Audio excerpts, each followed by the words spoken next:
Hi, welcome to my 5 before the end. Today I want to talk to you about the 5 books that I want to read before the end of 2025.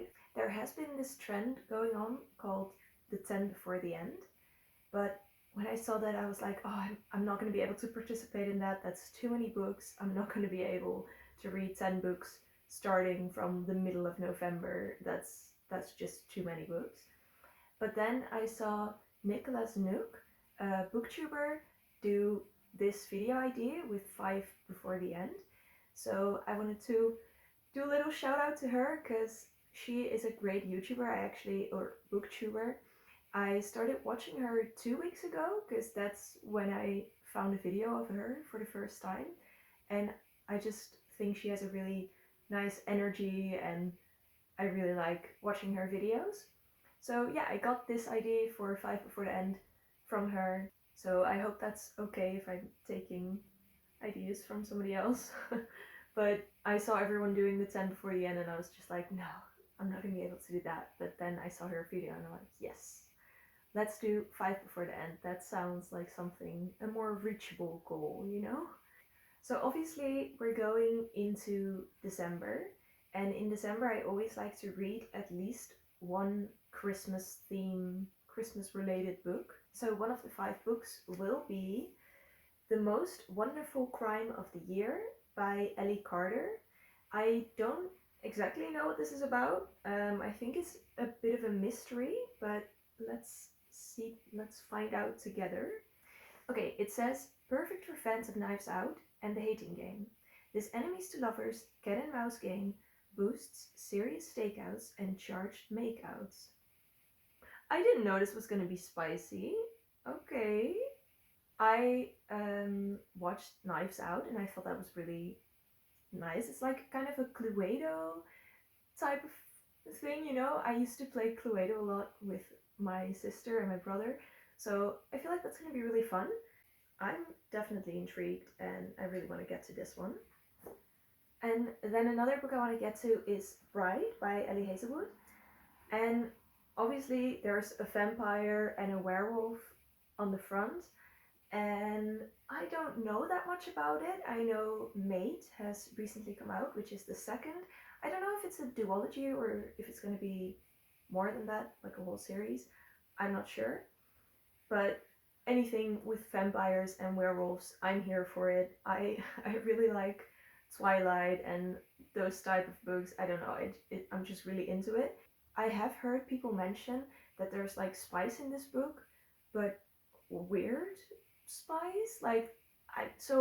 I'm immediately thinking that he's still in his werewolf form while the spice is happening, but maybe that's just what I'm imagining and not at all what's going to happen, but that's kind of the idea that I got. So we'll see if that's correct or not. I'll definitely let you know. But yeah, it seems really interesting. I didn't read the back. I'm looking at it, but I didn't read it. I just saw somebody that reviewed it and said it's about vampires and werewolves, and that's enough for me. Oh yeah, because this is my 5 before the end, but it's basically also my December TBR, so it's a bit of both. But yeah, I definitely feel like this would be a good book to read in December, and I'm really curious to find out what it's about. It looks just like a romance, but I don't know if it's gonna be a little bit creepy or what's gonna happen. Then the third book that I want to read is actually a Goodreads challenge, and on my Fable app I have a little book club that I'm the moderator, is that what you call it? I'm the one that created the book club, kind of. I always find it so much fun on Fable that you can really interact with people and talk about the books a lot, and also with like every chapter you can say something. I just find that really a nice format to talk to people and really discuss in depth about the book. On Fable, the book club is called Goodreads Challenges. And yeah, this was one of the challenges, and I am going to read The Seed Keeper by Deanne Wilson. It's a historical fiction about Native America, and I feel like there was a teenager who liked it. It said something about a bookish teenager and her growing up, living on a farm and having struggles, and then she becomes a widow and she's kind of figuring herself out again, rediscovering her own identity, I guess. So it sounds really interesting. I don't know exactly a good description for it, so I'm sorry if this isn't very informative. I'll definitely let you know after reading it what more about what it's about. If you also plan to read this book in December, you can join the Fable group and we can talk about it together. Okay, then another book that I want to read is Milk and Honey by Rupi Kaur. I'm not sure how you pronounce the name, but it's a book that has a bunch of poetry in it.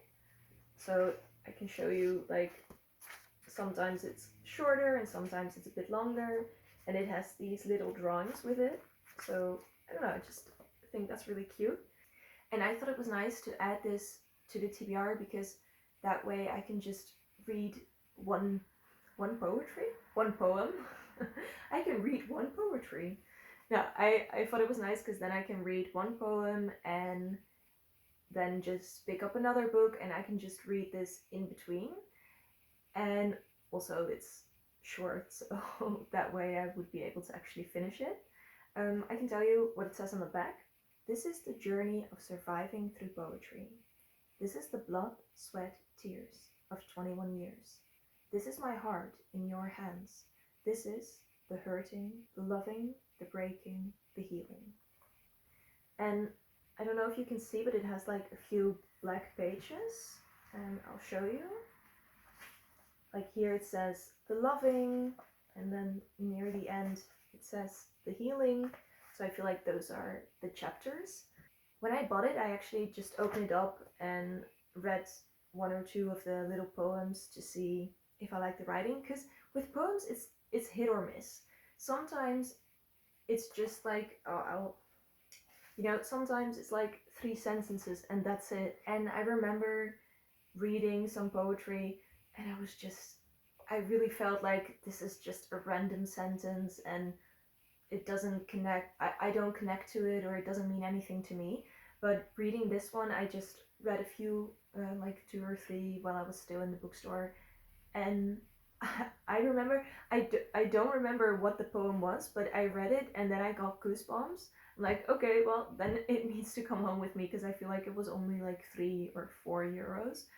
So if I already get goosebumps from just a random page that I flip through, I mean, that obviously doesn't have to say that I will at every poem, but I thought that was a really good start and it would probably mean that I would like more of the poems.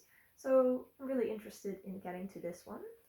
And then for the last book, I have Good Spirits by B.K. Borson.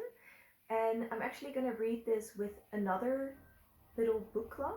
Or it's not a little book club because it's by Jamie Falk, who is a booktuber. I'll also link her somewhere. I don't know actually if I know how to link somebody, but because I'm really new to this. But I'll definitely put her name in the description. But yeah, she has this book club on Fable as well. And on Fable you can kind of vote with the whole group on which book you're gonna read.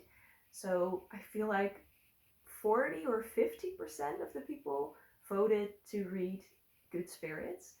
So a lot of people were excited to read it, and it just looks like a really cute Christmas book. So I actually got 2 Christmas books, but I feel like the other one is more of a mystery, and I don't know if it has romance. I'm assuming it does, but I feel like this one is about the romance, That's the main thing about it, and I feel like that's cute to also have in the mix. And the one thing that I know about this book is that the male main character is the ghost of Christmas past, or at least he's a ghost. I don't know if he's a real ghost. I think he is. I'm assuming that he's a ghost and then he needs to, go to one of the people to kind of hunt them or help them, whatever. And then he's gonna fall in love with her and maybe she's gonna like wish for him to be a real person. I think that's where the book is gonna go. And that's not a spoiler because I haven't read it, I have no idea. But that's my prediction. Maybe I'm completely wrong. Maybe she's gonna also turn into a ghost. No. I don't know. But I'm really excited to get to it and just get really in the Christmas feels. I'm gonna leave the 2 Christmas books for more near the end, so that it's actually, or should I start with one and then get in the Christmas vibes and then later on read the last one right before Christmas?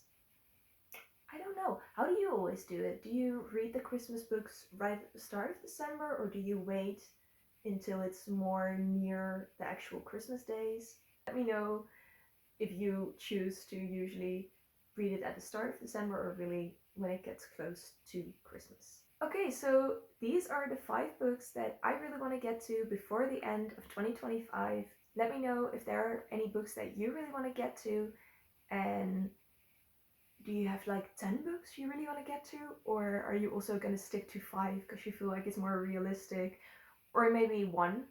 That's good too. Maybe a good Christmas book. If you have a recommendation, leave it below and I'll put it on my TBR for Christmas next year.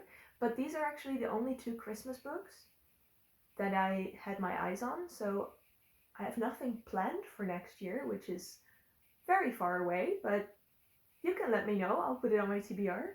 And thank you so much for watching. Bye!